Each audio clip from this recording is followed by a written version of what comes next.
Hello friends, स्वागत है आप सभी का खुशबू एकेडमी में। आज फ्रेंड्स मैं आपको बताने वाली हूँ इसमें सीडीपी का क्वेश्चन आंसर। ठीक है, जैसे कि आप सभी लोग जानते हैं कि क्लास फर्स्ट का अगर आप लोग देंगे, फर्स्ट पेपर जो आपका है वो क्लास फर्स्ट लेकिन फिफ्थ क्लास करके आपका आता है। ठीक है, एनसीईआरटी से। लेकिन जो फ्रेंड्स सीडीपी होती है बाल विकास एवं शिक्षण शास्त्र, इसमें भी आपका 30 नंबर का क्वेश्चन आपको देखने को मिलता है। तो आज मैं आपको सीडीपी कराने जा रही हूँ। ठीक है, आपको पता होना चाहिए, आपको इतना पता होगा, मैंने आपको हर वीडियो में बताती हूँ, आपको स्टार्टिंग में सभी वीडियो मैंने आपको बताया है कि जो आपका प्रश्न होता है वो 150 प्रश्न आते हैं आपको, कुल 150 नंबर के होते हैं। एक प्रश्न आपका 1 नंबर का होता है और इसमें कोई भी निगेटिव मार्किंग नहीं होती है। और जो इसमें आपको समय मिलता है वो 2.5 घंटे का आपका पूरा समय मिलता है। ठीक है, पूरा आपको 2.5 घंटे का टाइम मिलता है। ठीक है, 150 क्वेश्चन आंसर करने के लिए।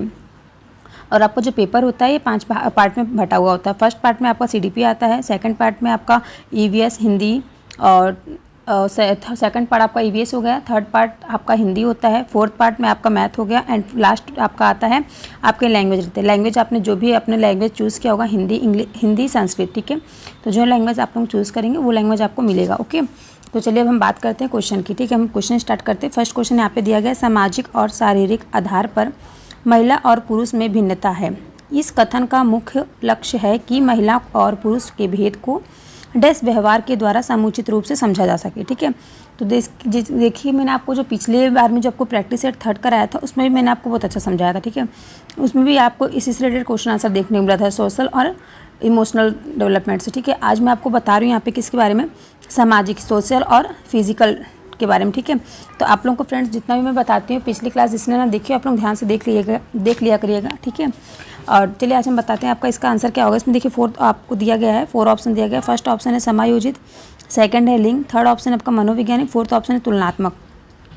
आप लोग भी अपनी पेन और कॉपी लेके बैठिए, आप लोग भी अपना स्कोर चेक करते रहिए कि आपका कितना क्वेश्चन आंसर करेक्ट रहता है। ठीक है, तो चलिए मैं आपको बताती हूँ। देखिए, जो सामाजिक और शारीरिक आधार पर अगर हम महिला और पुरुष में भिन्नता की बात करें तो इस कथन का मुख्य लक्ष्य ये होता है कि महिला और पुरुष के भेद को लिंग व्यवहार द्वारा समुचित रूप से समझा जा सकता है। ठीक है, किसके द्वारा? लिंग व्यवहार के द्वारा। तो फ्रेंड्स मैं आपको तो जो समायोजित, मनोवैज्ञानिक और तुलनात्मक आधार पर पुरुष और महिला के मध्य विभेद नहीं किया जा सकता है, तो इसमें आपका सेकंड ऑप्शन करेक्ट हो जाएगा। कौन सा? आपका लिंग वाला। ओके, तो चलिए नेक्स्ट हम बात करते हैं। नेक्स्ट क्वेश्चन आपका दिया गया है, शिक्षण की वह तकनीकी जिसमें मूल प्रवृत्ति अभिप्रेरक का गुण पाया जाता है। तो कौन सी फ्रेंड्स जिसमें शिक्षण की वह तकनीकी जिसमें मूल प्रवृत्ति का अभिप्रेरक गुण पाया जाता है?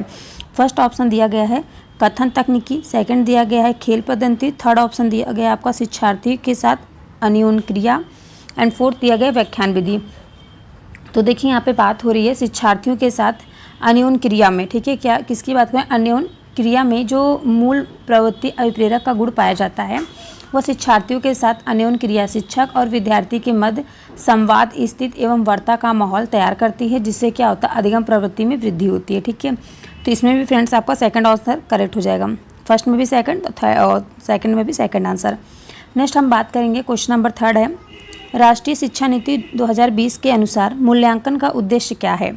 फर्स्ट आपका ऑप्शन दिया गया है रटने की क्षमता का परीक्षण, सेकंड दिया गया है पुनरुत्पादन में व याद रखने की क्षमता को नापना, या थर्ड दिया गया है आपका बच्चों को सीखने की प्रक्रिया में मदद करना, या फिर फोर्थ दिया गया पूरे देश में बच्चों की तुलना करने में मापदंड बताना। तो बताइए इसमें कौन सा ऑप्शन करेक्ट होगा?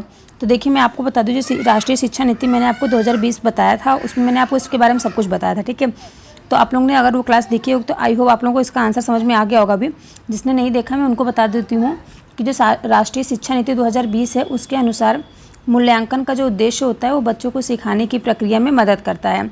जैसे कि इस शिक्षा नीति के तहत क्या होता है, छात्रों की जो प्रगति में मूल्यांकन के लिए मानक निर्धारण निकाय के रूप में परख नामक एक नए राष्ट्रीय आकलन केंद्र, ठीक है, जिसे नेशनल असेसमेंट सेंटर कहा जाता है, उसकी स्थापना की जाएगी, जिससे क्या होगा? बालकों में अधिगम सीखने की प्रक्रिया का निरंतर विकास हो सके। ठीक है, और मैं आपको बता दूं, राष्ट्रीय शिक्षा नीति 2020 भारत सरकार द्वारा 29 जुलाई 2020 को घोषित की गई थी। और इस नियम द्वारा क्या हुआ था कि जो नीति बनाई गई थी वो 5+3+3+4 डिज़ाइन वाले शैक्षणिक संरचना को प्रस्तुत करता है। ठीक है, तो इसमें जो आपका जो आंसर है जिसमें क्या होगा, जिसमें बच्चों को सीखने की प्रक्रिया में मदद करना। ठीक है, ये आपका थर्ड ऑप्शन करेक्ट होगा। रटने की जो फ्रेंड्स आपको अगर कहीं भी रटना वाला शब्द दिख जाए तो वहाँ पे आपको नेगेटिव वर्ड है। ठीक है, रटना नहीं है, कभी भी बच्चों को याद नहीं कराना है, बच्चों को समझाना है और उनको करके सीखने का मौका देना है। किसी भी बच्चे को तुलना नहीं करनी, मापदंड नहीं देना, ठीक है। ये आपका तीनों निगेटिव था, तो इसमें आपका थर्ड ऑप्शन करेक्ट हो जाएगा। ओके, तो चलिए हम नेक्स्ट क्वेश्चन पर चलते हैं। नेक्स्ट क्वेश्चन देखिए आपके सामने फ्रेंड्स आ गया। क्वेश्चन नंबर 4 है, पूर्व माध्यमिक बच्चों के लिए निम्न में से कौन सी क्रिया एक कार्यात्मक क्रिया का स्वरूप है। तो इसमें देखिए कार्यात्मक क्रिया का स्वरूप पूछ रहा है, ठीक है। कार्यात्मक जिसमें बच्चे कार्य करें, कोई भी क्रिया करे, ठीक है। तो देखिए फर्स्ट ऑप्शन दिया अपने साथ की आयु के बच्चों में घुल मिल जाना। सेकंड दिया मिट्टी के एक खिलौने को 2 भाग में तोड़कर उसे दोबारा जोड़ना। तीसरा दिया 10 तक के पहाड़ों को मुँह ज़बानी याद कर लेना। फोर्थ दिया है माध्यमिक कक्षा की किताबों का अध्ययन कर लेना। तो इसमें कौन सा आंसर करेक्ट रहेगा। तो फ्रेंड्स मैं आपको बता दूँ, इसमें जो आंसर आपका करेक्ट रहेगा, तो इसमें कार्यात्मक क्रिया को करने की बात हो रही है, ठीक है। जब मिट्टी के खिलौने जो हैं, मिट्टी के खिलौने मिट्टी के एक खिलौने को 2 भागों में तोड़कर उसे दोबारा जोड़ना जो है वो पूर्व माध्यमिक बच्चों के लिए एक कार्यात्मक क्रिया का स्वरूप होता है, ठीक है। क्योंकि जो माध्यमिक कक्षा की किताबों का अध्ययन कर लेना कार्यात्मक प्रक्रिया होती है, प्रक्रिया नहीं होती, ठीक है। और शैक्षिक अध्ययन करना वो अलग होता है, ठीक है। तो फ्रेंड्स देखिए जो यहाँ पे कार्यात्मक बात है, इसमें बच्चे क्रिया करें, ठीक है। तो ये क्या होगा, आपका सेकंड ऑप्शन करेक्ट हो जाएगा। नेक्स्ट क्वेश्चन की हम बात करें। नेक्स्ट क्वेश्चन है आपका 5वां क्वेश्चन नंबर, एक ही कक्षा शिक्षण का निष्पादन भिन्न भिन्न होता है, निम्नलिखित में से कौन सा कारण इसके लिए सर्वाधिक उत्तरदायी हो सकता है। फर्स्ट ऑप्शन दिया है छात्रों की बुद्धि में अंतर, छात्रों की अभिप्रेरणा में अंतर। थर्ड ऑप्शन दिया है छात्रों की रुचि में अंतर एंड फोर्थ ऑप्शन दिया है छात्रों के शारीरिक शक्ति में अंतर। तो देखिए इसमें मैं आपको बता दूं, जो छात्र होते हैं, छात्रों की जो बुद्धि में अंतर के बारे में बात करें, तो छात्रों की बुद्धि के अंतर के कारण एक ही कक्षा शिक्षण का निष्पादन भिन्न भिन्न होता है, ठीक है। जबकि बुद्धि जो है, बुद्धि शब्द का प्रयोग समानता, प्रज्ञा, प्रतिभा, ज्ञान एवं समझ इत्यादि के अर्थों को क्या करता है, किया जाता है। यह वह शक्ति होती है जिसमें क्या होता है, जिसमें हमें समस्याओं का समाधान करने एवं उद्देश्यों को प्राप्त करने में क्या होती है, सक्षम बनाती है, ठीक है। जबकि जो बुद्धि होती है, बुद्धि अमूर्त चिंतन की योग्यता है, सीखने की योग्यता, संबंधों को समझने की योग्यता इत्यादि है। तो 5वें फ्रेंड्स आपका फर्स्ट ऑप्शन करेक्ट हो जाएगा, ठीक है, छात्रों की बुद्धि में अंतर। नेक्स्ट हम बात करेंगे, क्वेश्चन नंबर दिया गया है 6, निम्नलिखित में से किस कथन से बुद्धि एवं बुद्धि परीक्षण के महत्व का पता चलता है। फर्स्ट ऑप्शन दिया है व्यावसायिक मार्गदर्शन में बुद्धि परीक्षण की भूमिका अहम होती है। सेकंड ऑप्शन दिया है बुद्धि परीक्षण द्वारा प्रत्येक छात्र की सही उन्नति के मार्ग को प्रसारित किया जाता है। थर्ड ऑप्शन दिया है अनुसंधान के विभिन्न घटकों का चयन करना होता है, तो बुद्धि भी एक आधार होता है ताकि कम से कम त्रुटि हो। फोर्थ ऑप्शन दिया है उपरोक्त सभी कथनों से बुद्धि परीक्षण के महत्व का पता चलता है। तो देखिए यहाँ पे बुद्धि परीक्षण की बात हो रही है, बुद्धि परीक्षण का महत्व का पता लगाना, ठीक है।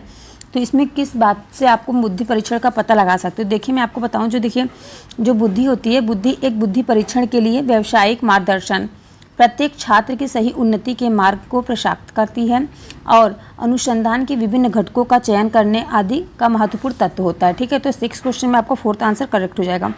अब नेक्स्ट क्वेश्चन की हम बात करते हैं। नेक्स्ट क्वेश्चन नंबर आपका यहाँ पे दिया गया है, यदि आप किसी नई कक्षा में, ठीक है, यदि आप किसी नई कक्षा में शिक्षण के लिए जाते हैं, तो आप अपने शिक्षण को प्रभावी बनाने के लिए शिक्षार्थियों की पहचान हेतु निम्न में से किससे चुनेंगे। तो बताइए, फर्स्ट ऑप्शन दिया गया है सभी शिक्षार्थियों की पूर्व शिक्षा की जानकारी लेंगे कि उनको पूर्व मतलब पुराना उनको क्या क्या उनके ज्ञान प्राप्त पहले से हो चुका है।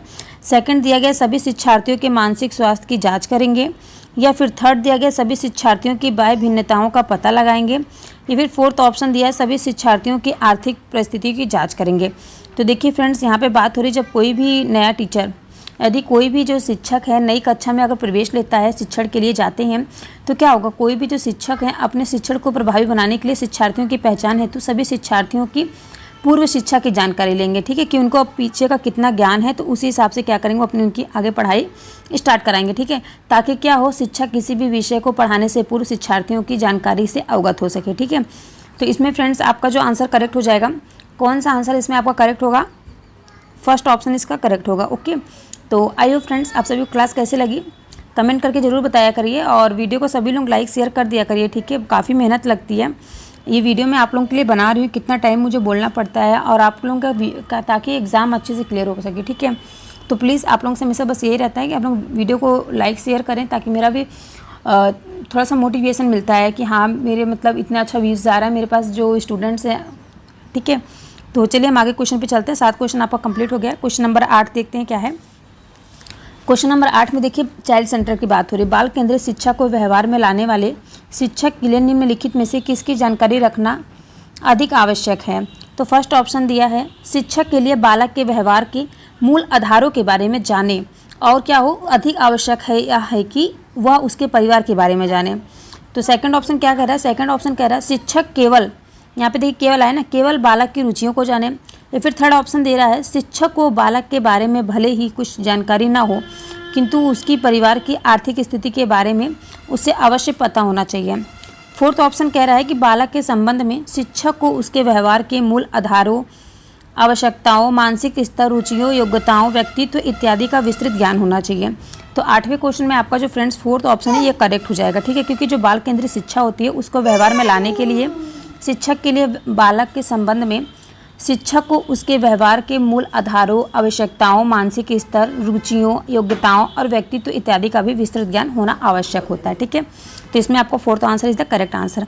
नेक्स्ट कह रहा है क्वेश्चन कि जो वाइगोत्स्की है, वाइगोत्स्की के अनुसार बच्चे अपने साथी समूह के सक्रिय सदस्य कब होते हैं।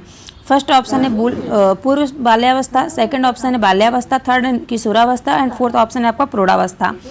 तो देखिए यहाँ पे वाइगोत्स्की जी अनुसार अगर हम बात करें तो वाइगोत्स्की के अनुसार बच्चे अपने साथी समूह के सक्रिय सदस्य किशोरावस्था के दौरान होते हैं, ठीक है।